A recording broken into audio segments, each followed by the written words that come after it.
তো hey guys, আজকে কিন্তু সেই দিন মন্দারমণি যাওয়ার দেখো আমাদের লাগেছে কমপ্লিট। আমি কিন্তু ফুল রেডি, দেখতে পাচ্ছ গাইস। এই যে আমার বর, আমরা দুজনে পিঙ্ক পিঙ্ক করেছি, তো আমরা ফুল রেডি। এখন আমরা বেরোচ্ছি আর এখন যাবো কিন্তু ননদের বাড়ি। চলো গিয়ে দেখা হচ্ছে। দিন জ্যাঠা কিন্তু আমাদের দিদির বাড়ি অব্দি দিয়ে এসেছিল। দিদির বাড়ি এসে দেখছি টুটু মাম্মাম এখানে পুরো রেডি। তারপরে কিন্তু এখানে দিদিও রেডি আর জামাইবাবু রেডি। ওরা সবাই দেখো ম্যাচিং ম্যাচিং ড্রেস পরেছে, দেখতেই পাচ্ছ। আমরাও পিঙ্ক ম্যাচিং, ওরাও হচ্ছে ভায়োলেট ম্যাচিং, সরি ভায়োলেট বলছি কেন, পার্পেল। তারপরে কিন্তু দেখো আমরা উঠে পড়েছি টোটোয়, যেহেতু আমাদের বাস স্ট্যান্ড থেকে বাস আছে। তো আমরা এখন ডাইরেক্ট বাস স্ট্যান্ডে যাবো। দেখো বলতে বলতে কিন্তু আমি বাস স্ট্যান্ডে চলেও এসেছি। আর আমরা কিন্তু অনেকক্ষণ বসে রয়েছি। বাস আসার কথা ছিল 11:30টায়, কিন্তু সেই বাসটা এসেছে কিন্তু 12:10 নাগাদ। তো অনেকটাই আমাদের বসে থাকতে হয়েছে। সেটাই বলছি যে ভালো লাগে যে একটা টাইম বলে আরেকটা টাইমে আসে, তো কিছু করার নেই, ওয়েট করতে হবে। দেখো এটা কিন্তু আমাদের সাথে পুরো প্র্যাঙ্ক হয়ে গেছে। এটাও আরাধনারই অন্য একটা বাস। সবাই রেডি সেডি হয়ে চলে এসেছিলো, তারপরে কিন্তু আবার বসে পড়লো। তারপরে এবার সত্যি সত্যি আমাদের বাস চলে এসেছে। তারপরে কিন্তু দেখো এখানে আমার শ্বশুর, জ্যাঠা শ্বশুর, জেঠিমা সবাই মিলে কিন্তু এসেছে আমাদেরকে এগোতে দিতে। তারপরে দেখো আমরা বাসের মধ্যে উঠে পড়েছি। তারপরে আবার আমার বর একটু বাসের মধ্যে উঠে জল খেয়ে নিল। আর আমাদের কিন্তু একেবারে পাশেই হচ্ছে দিদিদের সিট দিয়েছিল, তো আমাদের কোনো তেমনি আসতে কোনো অসুবিধা হয়নি। তারপরে কিন্তু বাসটা হাই রোডের ওখানে দাঁড়িয়েছিল। তারপরে সবাই একটু ফ্রেশ ট্রেশ হয়ে নিল, যারা আর কি খাবার খেয়েছিল খেয়ে নিল।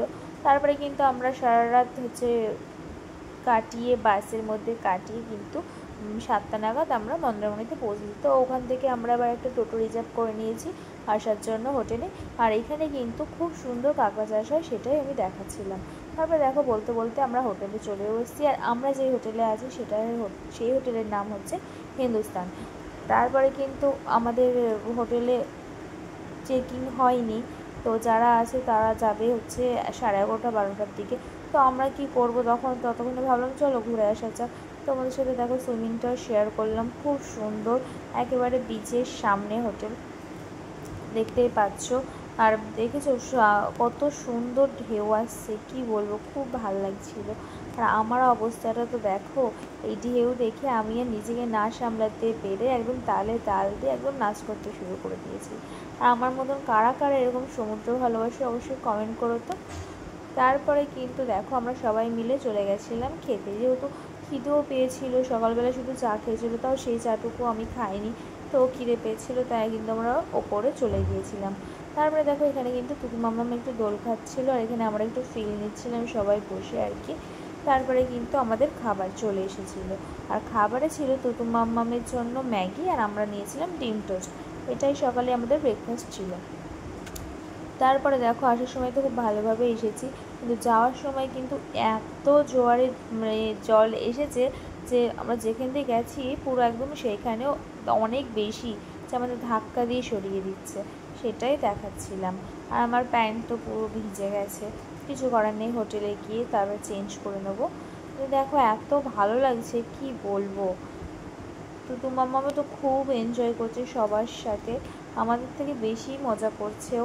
আর এইদিকে কিন্তু দেখতে দেখতে জামাইবাবু কিন্তু সমুদ্রের ঢেউয়ে আসা দুটো গণেশ পেয়ে গেছে। ভাবা যায় দুটোই কিন্তু গণেশ। তো সেটাই বলছিলাম, তো তুমি গিয়ে যাও আবার দিয়ে এসো। তো জামাইবাবু সেরকম কথা মতো দেখো আবার যাচ্ছিলো ঢেউয়ের ওখানে, দিয়ে ভাসিয়ে দিচ্ছিলো। শুধু কি এটাই না, জামাইবাবু কিন্তু এইটা ভাসানোর পর জামাইবাবু কিন্তু চলে আসার সময় জামাইবাবু আবার একটা পেয়েছে। আর কি পেয়েছে জানো? দাঁড়াও দাঁড়াও দেখাচ্ছি কি পেয়েছে। পেয়েছে হচ্ছে লক্ষ্মী ঠাকুর, ওই দেখো দেখাবে। আর লক্ষ্মী ঠাকুরটা যে এত মিষ্টি কি বলবো। আর আমি না বুঝি না যে এই সমুদ্রের মধ্যে কি করে হচ্ছে ঠাকুর চলে আসে, জানি না ব্যাপারটা। যাই হোক, হয়তো কেউ ফেলেছিল বা যাই হোক হবে। তারপরে আবার এটাকেও বিসর্জন বলছি, জলের মধ্যে ভাসিয়ে দেওয়া হলো। তারপরে আমরা হোটেলের দিকে যেতে থাকলাম। কিছু করার নেই, এবার গিয়ে বলতেই হবে। এখন 10:30-11টা বাজে, যেহেতু টুটু আছে, ও আর থাকছে না এখানে, প্রচণ্ড পরিমাণে রোদ গরম।